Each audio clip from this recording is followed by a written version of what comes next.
For our COBT listeners and viewers, it's Maynard and Mike here with something super special as we enter the third week in January. This week, it's on our radar. We've got a little adventure coming. Arjun, Mark, and myself, we will be in Whistler in Canada for the CIBC Energy Conference. And we're super excited about it. We're going to spend time thinking about all the issues that'll come up and all the opportunities. As part of that, wow, are we lucky? David MacNaughton is here with us today. He's recently joined CIBC as a strategic advisor. His background includes many successful business ventures, a long history in government, and in particular, he was the Canadian ambassador to the U.S. During the first Trump administration. So his perspective on all the things we're talking about in the world right now, we can't wait to hear. He is also the president of Palantir Canada. And so when you think of today's technology world, there's not too many names as exciting as Palantir. So let me just stop there and say, David, we're delighted to get to visit with you. And the world is such a dynamic place that, it's too bad this is only going to be an hour, but we'll say grace over an hour. We can't wait to visit. Well, I'm delighted to be here. And obviously, there's an awful lot going on in the space at the present moment. And I guess I've never seen as dynamic an environment, both from a public policy, but from a business point of view, and people and energy is right at the core, whether it be critical minerals or whether it be the revitalization of nuclear power or whatever. It's a fascinating subject. So looking forward to it. Thank you so much. We feel very lucky as longtime energy people that I guess you could say maybe we're having our day in the sun, or, at least energy is a hot topic. Speaking of days in the sun, Mike is joining us from Panama. A lot of you know he grew up down there, but his daughter also got married on Saturday. So congratulations, Mike, and tell us what's on your mind about the wedding or the markets or both. Well, yeah, thanks for that introduction, Maynard. I feel like I'm the ambassador to Panama. I've been down here so much here in the last 6 to 9 months. But yeah, I'd say just from a market standpoint, markets are just kind of going sideways, it seems like. Now, what I would say is, we always talk about the 10-year bond. The 10-year bond yield is spiking here just recently. We're up to 4.3%. A lot of the reason that this is because there's some European pushback on Trump going after Greenland. And it looks like the Danish are looking at, they're going to sell some U.S. treasuries. And so that's part of the move. But you also have Japanese bond yields are spiking. Bonds are basically are hemorrhaging right now. And so we got to watch that story, because that could be an interesting story that plays out over the next couple of weeks, because if Japanese bonds continue to plunge, they could potentially pull the rest of the world bond markets down with them. So something to keep a real close eye on. I say as far as basically their overall market, the Dow and the S&P, like I said earlier, they're going sideways. I'd say the industrials and energy so far this year are the leaders. The laggard last week was financials because of some issues with Trump trying to cap credit card fees and credit card rates. So we'll see how that develops. I'd say from the standpoint of crude oil, WTI is stuck around $60 per barrel. It's been going sideways. And so that's a good thing, because it's been in a pretty much of a downward move for the last 3 to 4 or 5 months. So stabilization is great. And, I think that today, I noticed the biggest energy commodity mover is natural gas, U.S. natural gas. We're up about 80 cents an M to around $4 an M. That's up 25% today. And it looks like we're going to get a big Arctic cold blast is going to hit the U.S. in the next couple of weeks. And so we're getting a big lift in natural gas prices today. As far as energy events, maybe to keep an eye on, earnings season is starting tomorrow. Halliburton is going to be reporting their Q4 earnings. SLB is going to be reporting their earnings on Friday. And so, as always, these guys lead out the pack from an energy standpoint. I think what you're going to see is not so much talk about what's going on in domestic industry, but what is happening in international, what is going on there, what is first half 26 spending going to look like. So that's going to be a focus of those calls. I think the last two things I'd say is regards to just deals. Last week, we had Mitsubishi Corp buying Aethon Energy for $5.2 billion. The only reason I mention this is it's a big deal. The Japanese are moving into the natural gas market. We'd expect there's going to be a lot more deals in 2026. not only in the upstream space, just in the energy and electricity space in general. The last thing I'd basically say is last week you saw IPPs really take it on the chin because President Trump, as well as some Northeast governors, were looking to hold an emergency auction in PJM. And so they're looking to do 15-year contracts rule. So for something like 15 billion in new generation, that stuff's not going to come on for many years anyways. Those stocks got plummeted, punished really badly. I would keep an eye out for this. The only reason I say I'd keep an eye out for this, anytime the government seems to want to get involved in something, bad things follow. And so there's going to be a lot of volatility. I just wanted to point that out. So we'll hand it back to you, Maynard. Okay. I'm struck by your last comment, Mike, about the government getting involved because uh, sometimes we need change, David. Sometimes, the government has to get involved. And I think as business people over the years, Mike's expression resonates. I think the other thing that's striking is that whether it's left or right, so to speak, the tendency for governments to get involved seems to have gone up just quite a lot as an instinct. You've had a long career in government and business, and now you're going to be with CIBC talking to all their clients globally, and you already hit on it. What a time this is. As you think about your role at CIBC, and you think about some of those boardrooms, maybe talk to us about the advice you see giving companies and corporates and decision makers in an environment like this. It's truly unique. Yeah, it really is. I think that when I look at Canada, and what's going on in Canada at the present moment, we've gone through 20, 25 years of pretty comfortable existence. We have the trade deal with the United States that was originally NAFTA and then USMCA that I was part of negotiating. We were still able to, get, I think, 75% of our exports to the United States. And the sort of so-called rules-based international order was functioning pretty well. I mean, obviously, when China joined, the World Trade Organization, there were great expectations about how everything was going to work out, and then they joined the organization, but they didn't play ball. They cheated, if you will. And what we're into right now is a profound period, in my view, of uncertainty. And that I think government does have a role to play in terms of getting things back on track. But from what I've seen, most governments have lost the ability or forgotten how to get things done. They're all obsessed with process, checking boxes,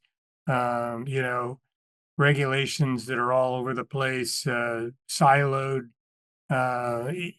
strategies and everything else. And all of a sudden, government does have a role to play, but it's not a heavy-handed or heavy-footed role. It's a facilitation role. It is figuring out, how do you streamline regulation? How do you fill the gap where there are gaps that need to be filled, whether that is, you know, uh, you know, loan guarantees or like the Exim Bank doing things. There's a lot of ways in which the private sector and the public sector can collaborate together. But I don't think the last 20 years or so, it hasn't been functioning all that well. It hasn't needed to, but now it needs to. I'm really struck by listening to you, David, there. In a way, what you just said, let me ask you if this is what I was hearing is what governments could do to help all of us is fix themselves. I mean, you didn't say that, but No, that's what no. I was hearing. Is that a fair? Is that a? Yeah, yeah. I mean, it's interesting. I mean, I'm fascinated these days by all of the talk and the focus on critical minerals, particularly because given China's domination of the whole field. When I was Canadian ambassador to Washington, I started having a dialogue with the U.S. about Canada's critical minerals and how the U.S. could help us get the product to market and how we could help by supplying some of these things that the U.S. defense industry and others needed. And I said to a very senior person in the administration, I said, why don't you guys do what you did with the aluminum industry in Canada? Because basically, the aluminum industry in Canada was started because the U.S. needed aluminum for its planes in the war. And so you did take or pay contracts, and we had low cost electricity. We developed a whole aluminum industry in collaboration with the United States. And the answer I got back was, well, we'd love to, but we actually need the material before 2050 when you get them out of the ground. And I think that was, like it takes so long with all of the permitting and all of the approvals and all of this that government's just been an obstacle to getting things done rather than a facilitator. And I hope, given the needs today, that changes. So let's hope so. So you referenced this, kind of 20-year period, and maybe if you extend it back a little bit, maybe it's sort of the post Cold War period. Now it's not like it wasn't without conflict, but there was a sort of a period where, as you said, maybe governments weren't tested as much. Of course, when you reflect on the era, you remember that the 2008 problems, with the mortgage crisis, and we obviously had 9/11, and then we had COVID. So it's not like it was a totally quiet period, but No. it does seem like, or help us understand it. The one thing, and I mentioned your role at Palantir. So you've got this growth. We're back in a growth mode around electricity and around reshoring and around technology. So we have all this growth is happening. And then you also have this conflict, the growth of conflict. Like, we've had some active battles, and then you have resource conflict, like we're talking about with China. Is that how you think about what's changed here? Is this huge growth / tech thing at the same time that we have the reemergence of like the U.S. versus China? Not to be simplistic, but how do you think about why the world is like it is? There are some really obviously complex reasons. I mean, you have a lot of blue collar workers, who were working in the manufacturing industry who lost their jobs in, places like Ohio and Michigan and all over, and the pressure that came on politicians to try to deal with that. That's this whole reshoring and everything else. I mean, I think what happened, from, I can't hear specific dates, but what happened was that people were more focused on being able to go to Walmart and get their kids a relatively inexpensive coat, even though in order to get that inexpensive coat, it was being manufactured in China or in Vietnam or whatever. And all of a sudden, with some of the challenges that were being faced in America and in Canada and other places in the industrial world, the workers were saying, what about us? How come, we're losing our jobs? We don't have the income we used to have and everything else. And it put pressure on the politicians to become, I think, much more isolationist and protectionist. And I think you saw, even when I was in Washington during first Trump administration, I could see that happening. And I think he tapped into that mood quite effectively. But it wasn't just him. I mean, it was something that was happening, and it's and now you're seeing it on steroids. I mean, it really is. And so the question really becomes, okay, well, what's going to happen now? Because with artificial intelligence, I think you're going to see not just blue collar workers lose their jobs, but what you're seeing right now is a lot of white collar workers losing Yeah. their job. You're going to see huge layoffs I think, in government, where you've got multiple layers of bureaucracy, and you're going to see it in big companies too, where anything that is process focused is going to be a lot better done by AI than it is by multiple layers of siloed bureaucracy. So we're headed for some challenging times over the next decade. Uh, You think I was just thinking, David, as you were talking a little bit about, this week is Davos, and Davos is an incredible gathering of so many people. It also was kind of for a while it seemed like it was the capital of thinking globally. right. And I wonder if one way to think about what's happened here is we did have a world order, if you will, where governments were working better together and Hmm. thinking more global, like we had that era. But if you're not careful with that, um, it seems like your population says, you're thinking a little bit too much about everyone else and not enough about us. And us is just the home country. And so you see Yeah. these governments changing. I don't know if there's a question in there or not, David, but it just seems like that's sort of the toggle here is there's a balance between being a good global citizen and doing what you're supposed to do, which is help your people. And that right there seems to be the crux of it. Yeah, I think that the difficulty that people have is associating why my government is doing all this to help people around the world when I'm suffering, and as you point out, so they're putting pressure on the politicians to say, look after me, forget about doing all that stuff globally. So what we've got is basically all virtually all of the institutions that have ensured our relative peace and prosperity since the Second World War have either crumbled or are in the process of crumbling. Like the United Nations is dysfunctional, if you want to call it that, if you want to be kind.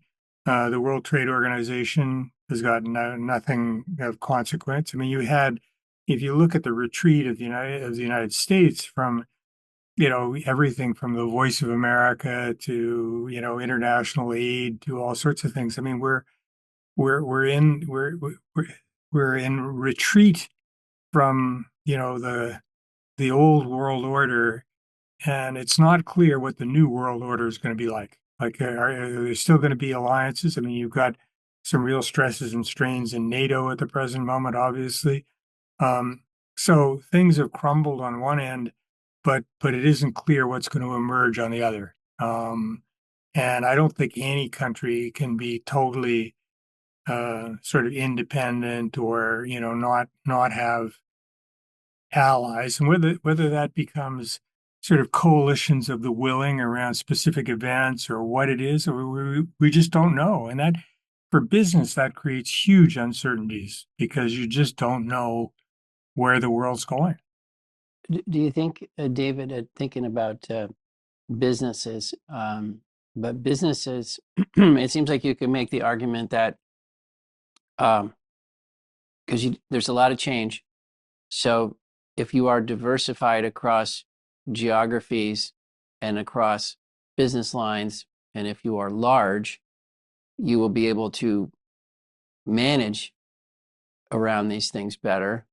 On the other hand, the bigger you are and the more exposure you have, the higher the probability that something is going wrong somewhere at all times. So how do you think about size, scale, diversification as a corporate trying to manage today's world?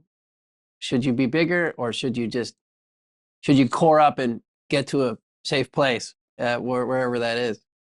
uh, I guess if I knew the answer to all of that, I'd be an awful lot wealthier than I am at the present moment. But look, if you look back over the last, n number of years, you had companies that decided that they were going to, expand from the Western world into China.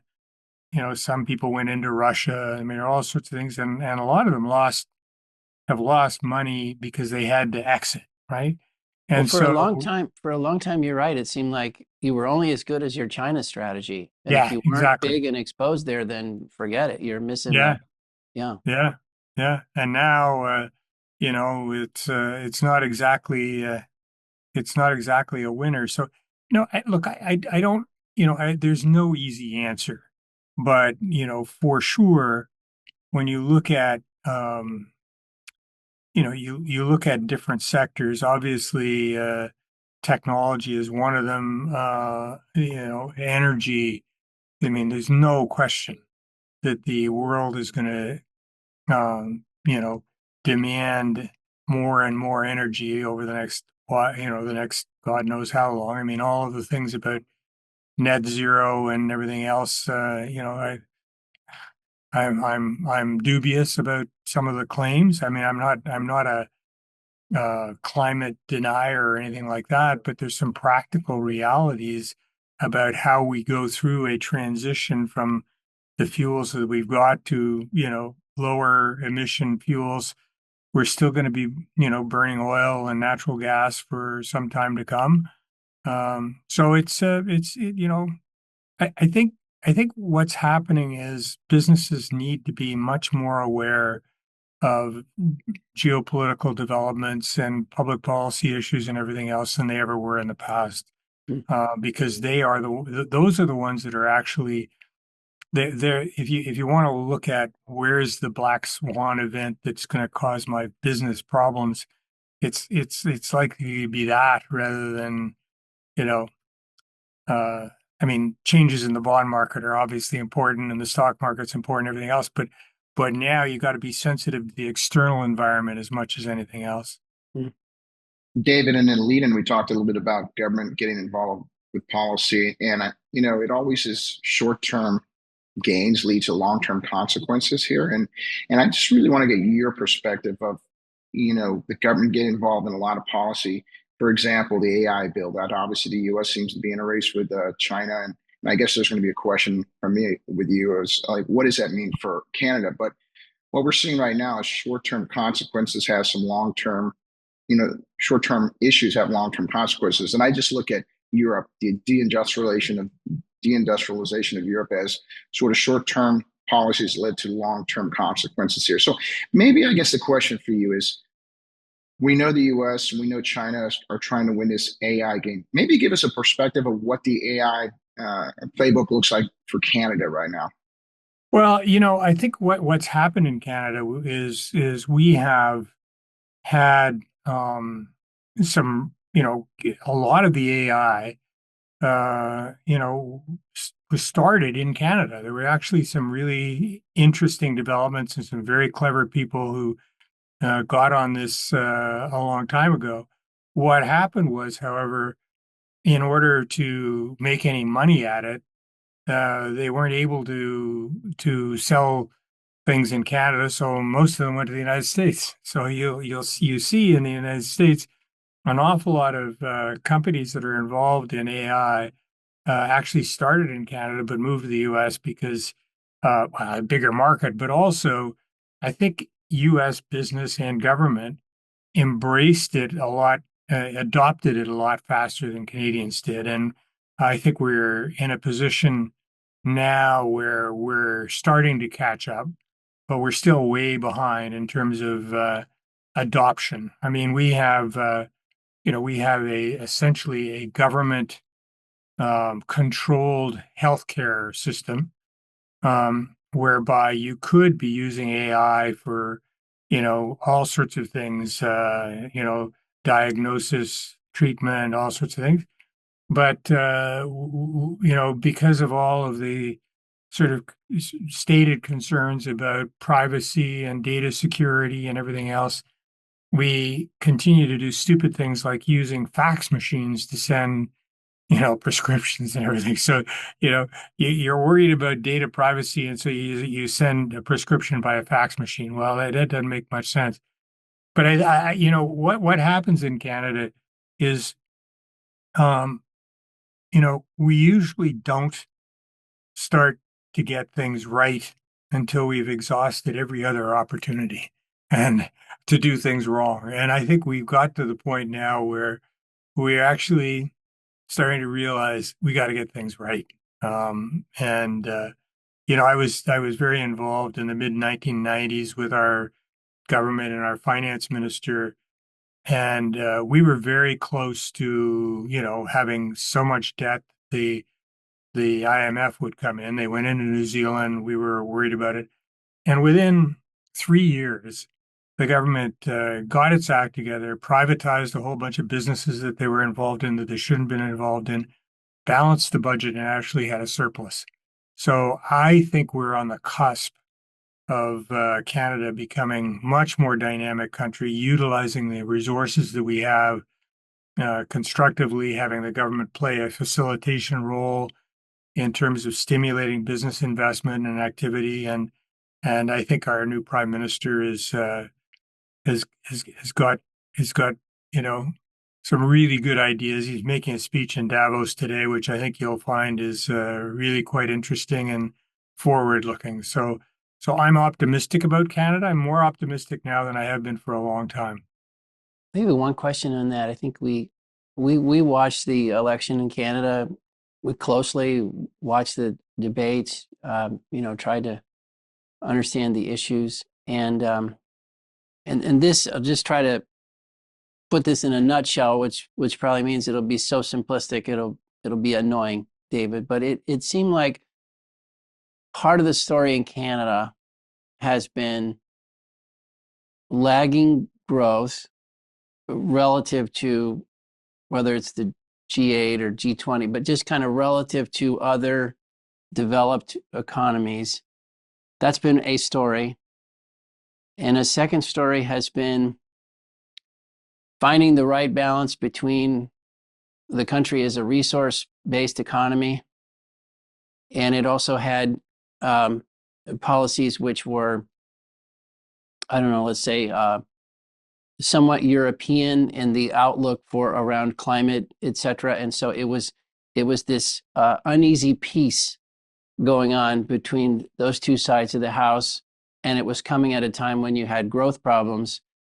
And now the country is, quote, rebalancing, and these are my words, but it's trying to rebalance. And of course, into the mix comes, you're suddenly, have this fight going on with your biggest trading partner. And so that creates tensions and opportunities as well. But are we going to settle this tariff thing? That'll be one question. And two, do you see the country re-embracing the resource economy and really pushing hard into this world that needs so much energy? Like, how do you think about those couple of things? Yeah. Well, a couple of years ago, they had an LNG conference in Vancouver, and there were something like 40 countries that were there because it had originally been scheduled to be in Russia, and it got moved because of the Ukraine situation. Mm. And there were, as I say, more than 40 countries present, and our natural resource minister, who's actually he was elected in Vancouver, didn't show because he didn't want to embrace the export of natural gas because we had caps on emissions and everything else. Well, the fact that we were going to be exporting LNG to Asia to reduce the usage of coal didn't kind of register. It was just anything that had to do with oil and gas and everything was just bad. Well, that's not the case now. I mean, I think, the prime minister and the energy minister, the natural resource minister have said, we want to return to be an energy superpower. And are we going to sell more oil and are we going to sell more natural gas? Absolutely, we are. So I think that sort of, we're back on track And I don't think it means, we're forgetting about the environment or anything like that, but we're being realistic about what's going to happen over the next 20 to 30 years. In terms of our relationship with the United States, I mean, it's challenging. I mean, the president, making comments about Canada becoming a 51st state and everything else haven't been particularly helpful or constructive. But I did joke with a business audience the other day that, if as a result of Donald Trump's protectionism and threats and everything else, we actually get our act together, perhaps we should offer him not the Nobel Peace Prize, but The an award. equivalent. Yeah, we should make him, a member of the Order of Canada or something, because he's actually caused us in part to do some sensible things. I hope we still have a very, very close relationship with the United States, but we do need to diversify our markets. We can't be as reliant as we are on the U.S. market. So I think, we're moving in the right direction. Do you think, David, you spent so much of your career in government and in diplomacy and relations and have your business background that guides you? I guess one question for you, it would be easy to dismiss a lot of the things that come out of the Trump White House as, like, for instance, there was this letter this weekend to Norway about the Nobel Peace Prize. Yeah. And, you know, it feels like 90% of the world looks at that and says, okay, that's just, it's so different than anything we've ever seen out of a US president. And, you know, it's also easy to say, well, God, this is kind of wacky. But was it your takeaway in that first administration that a lot of these things that we think are wacky, there's some method going on?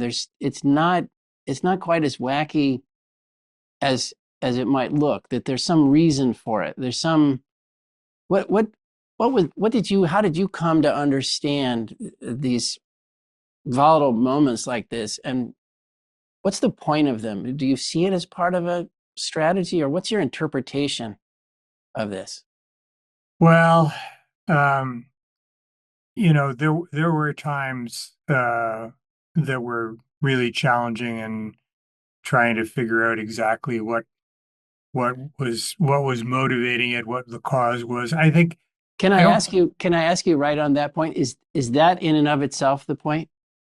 If you're on the other side of the table of this, it's like, I don't know. I'm just, you've done it, you've Yeah, lived yeah. it. I think I don't think that the president has a well-developed strategy. He is very, um, you know, things come up. I think there's an overall sense that he has, and he's very good at getting, tapping into what's going on in society. So I mentioned earlier this growing sense of isolationism and protectionism, which isn't unique in the United States. This has happened before. We've gone through these cycles before. He sensed it, and he sort of almost embellished it and exacerbated it and all that kind of stuff. I still hope that at the end of the day, we come to a different kind of situation where the United States isn't as unpredictable as it is at the present moment, and there's the U.S. has a very significant role in leadership, and we shouldn't forget about the importance of democracies in our society and all this kind of stuff.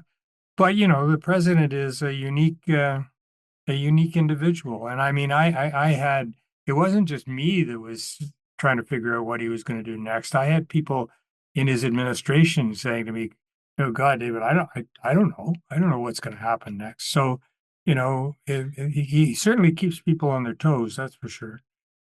Do you think there's so much in this particular vein? If this was a critical minerals, that this is a rich vein that we could spend a lot of time in. Um, do you could if we could your role at Palantir Canada that's fascinating. We have to ask you about that. It's one of the world's most fascinating companies. Do you mind just spending a few minutes talking about that? Yeah, well, actually, did full disclosure, I am not still with Palantir. Oh, Uh, okay. I'm yeah. sorry. So, but look, I was with Palantir for over 5 years. Uh, Phenomenal technology and some really, really dedicated uh, engineers and data scientists. And I saw firsthand the kinds of things that could be done to improve productivity and in business and to do things that I mentioned healthcare earlier, the ability to actually significantly improve health outcomes through the use of technology is really quite phenomenal. And I mean, I still a lot of the people that I worked with at Palantir, I just I admire them, and they have it's a good company with a really phenomenal product. So I think they've led the way in many respects, and it's I didn't regret the time I spent with Palantir at all. Back on U.S. Canada relations, if you think about the last 6 to 9 months, or I guess since um, the spring when the tariff thing really hit hard, there's been a number of intervening events. Um, it seems like a negotiation with the U.S. and Canada where in my old world, this was a merger deal where you were just waiting for the exchange ratio to fall into the right zone for people to strike the deal. Is that the way to think about what's happening with the U.S. and Canada right now? That this would be one version of this, which is it's ridiculous for both sides. There's so much infrastructure, so much history. It would be ridiculous for both sides not to strike some sort of deal. So what we're doing here is just a dance until we have a deal. Or do you think is there really a possibility of a fundamental change, and that's really not the right way to think about it? That it's not inevitable. Yeah, I think we will ultimately uh find a way to um you know repair the relationship, if you will. I mean, the reality is that we have been not just neighbors, but friends and partners for a long time. In addition to our trade deal, we have NORAD, which is a defense partnership, which is becoming more and more important, particularly with the potential threats of Chinese and Russian incursions in the Arctic. I'm optimistic that we will find a way to continue to work together. It'll be different. It won't be the same. But I don't think we're going to be we're not going to sever the relationship and say to heck with you.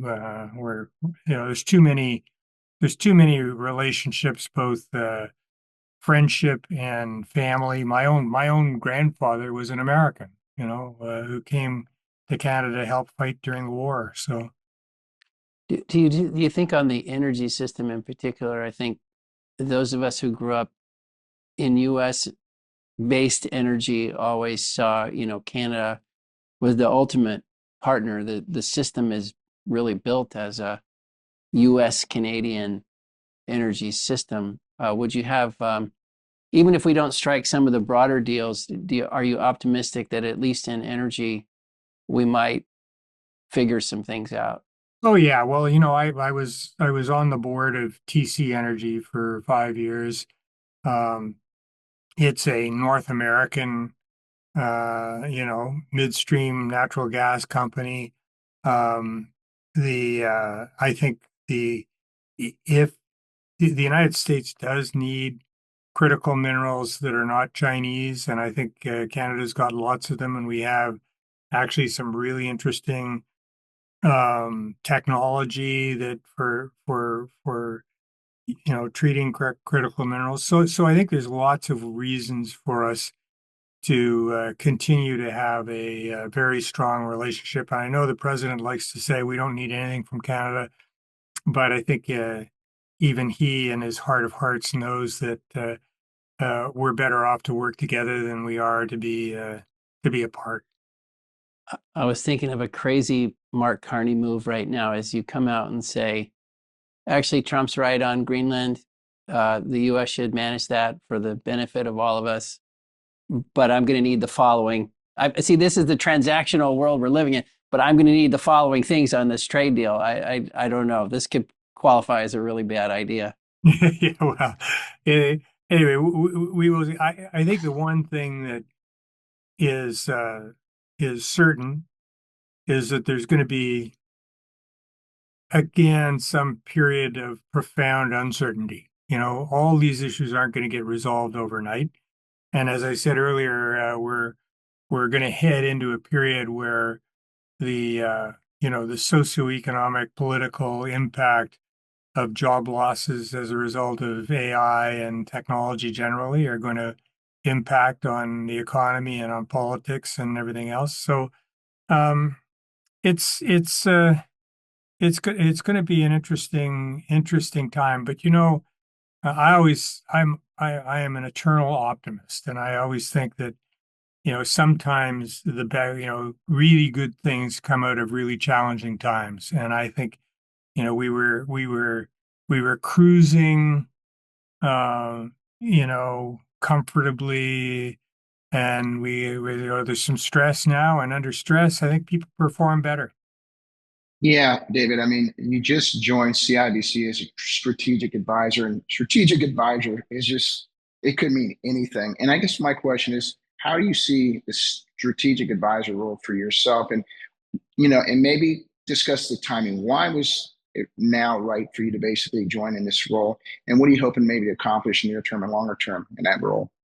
Well, I think as I mentioned, I knew CIBC before. I worked for CIBC World Markets right at the in around 2000.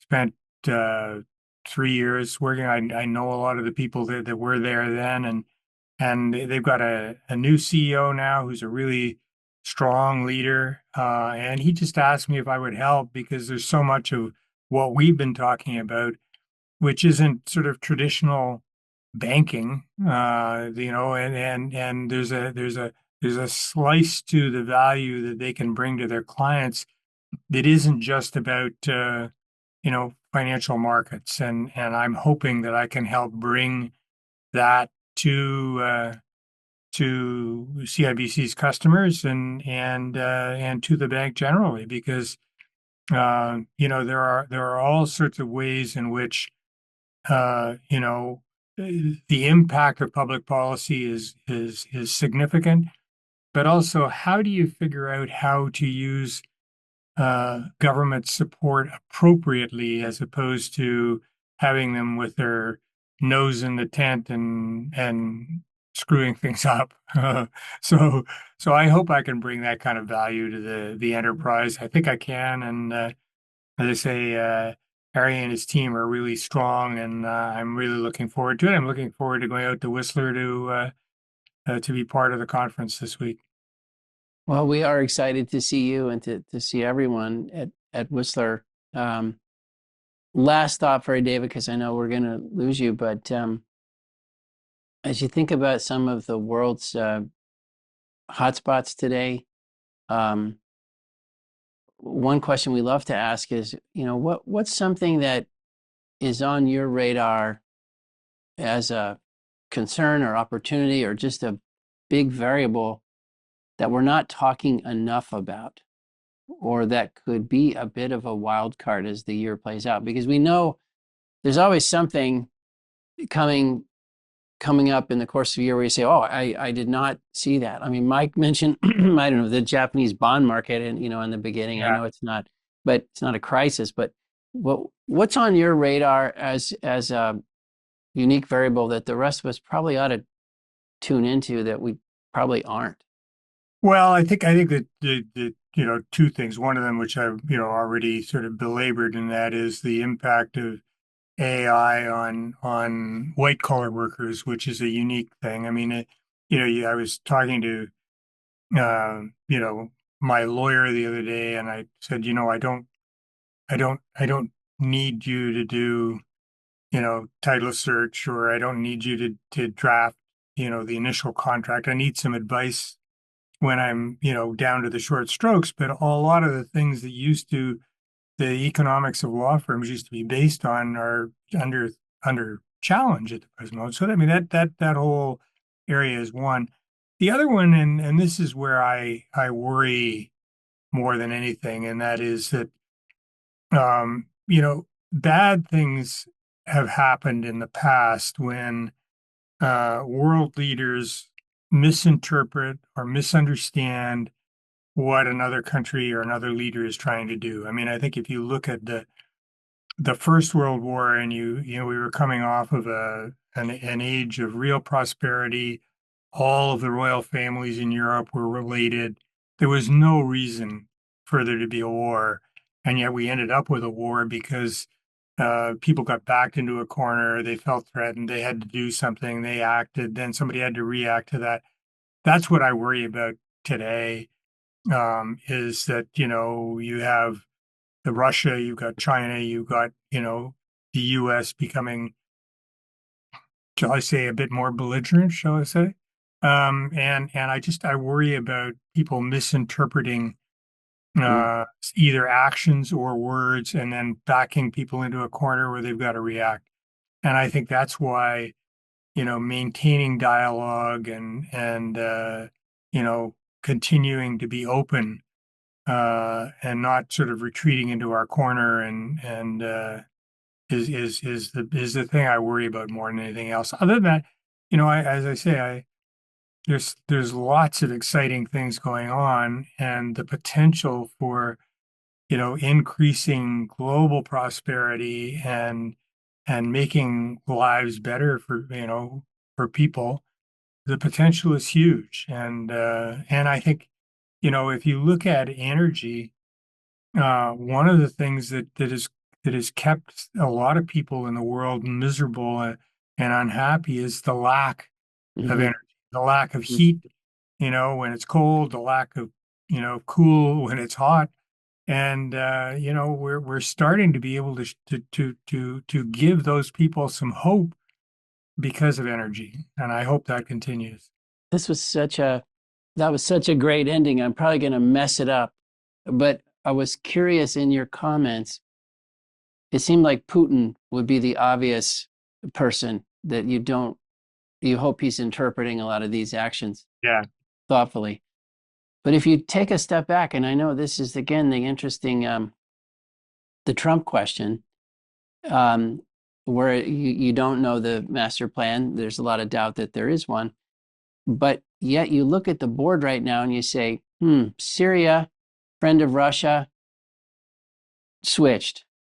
Iran, friend of Russia, nuclear program disabled, a lot of stress now in the system. Venezuela, friend of Russia, Maduro Yeah. gone. Greenland, now I don't know, none of us can explain, I think we can talk about the military history and such, but the tactics, that's a different matter. But my point is, I don't know if this is good news or bad news, but from that perspective, there does look to be a bit of a chessboard going on where uh, one of the world's leaders that we have been hoping to contain has been losing some pieces. Sure. Is Sure. there an optimistic view to Yeah. how Yeah. this I is think. coming together? Yeah. No question. I mean, Maduro was a bad guy, and the Iran, obviously it's encouraging. I mean, we haven't seen the end of that yet, Yeah. but I just hope um you know I would like to see him out of Ukraine, that the Yes. Russians out of Ukraine. But no, look, I mean, I'm not, I don't want to be critical of the president and the United States and everything. There've been a lot of good things that have happened, and we're making progress in many areas. I just so I'm generally optimistic, and I hope Canada and the United States can remain as close partners and friends. But I think we also have to get our act together and diversify our trade and do a few things that we've been, too lackadaisical about. So, but as I say, I'm optimistic, and I hope this has been useful. I've Oh, enjoyed it it. was fantastic. For us, this is like I wanted to ask that chessboard question because you're talking to a chess grandmaster. So it's like, hey, what's going on with these pieces? Yeah, So we're delighted to spend time with you. Can't wait to see you this week and yeah. excited about your new role at CIBC. Look forward to it. Take care. Thanks so Thank you much, very David. much. All right. Thank you. Thanks, everybody.